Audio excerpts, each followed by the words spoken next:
Hi, good morning, everyone. Welcome back to the series of all about English.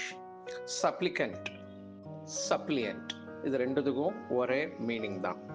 A person making a humble or an earnest to plead to someone in power or authority. நமக்கும் மேலாக அதிகாரத்தில் இருக்கிறவங்கள்ட்ட ஒரு request, ஒரு வேண்டுதலையோ ஒரு விண்ணப்பத்தையோ ஒன்று வியாபிக்கிறோம்னு வச்சிங்களேன், அதுக்கு பேர் applicant, sorry supplicant or suppliant அப்படின்னு இதுக்கு பேர்.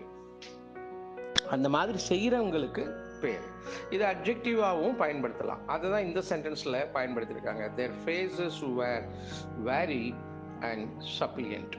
அவங்களுடைய முகத்தை பார்த்தா ரொம்ப ஜாகிரத உணர்வோடும் அதே சமயத்தில் பவ்யமாகவும் அவங்களுடைய ரிக்வெஸ்ட்டை வைக்கிறாங்க அப்படின்னு இங்கே பயன்படுத்தியிருக்காங்க. மேலே நம்ம பார்த்தது நவுன்.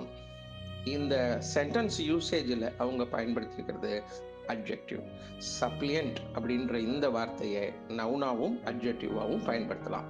ஆனால் சப்ளிகண்ட் அப்படிங்கிறத அப்ளிகண்ட் அப்படின்னு ஞாபகம் வச்சுங்க. விண்ணப்பதாரன்னு சொல்கிறோம்ல, அந்த மீனிங்கில். ஆனால் விண்ணப்பதாரர் சாதாரணமாக விண்ணப்பிப்பார். இவங்க இன்னும் கொஞ்சம் சப்மிசிவாக, அடக்கமாக, ஒடுக்கமாக தன்னுடைய வேண்டுதலை வைப்பார்கள். இதுதான் அதுக்கு. சாதாரணமாக வேலைக்கு விண்ணப்பம் போடுறவங்க அப்ளிகண்ட் அப்படின்னு சொல்லுவாங்க. ஒரு ரிக்வஸ்ட்டை கேட்டு செய்கிறவங்களுக்கு சப்ளிகண்ட் அப்படின்னு பேர்.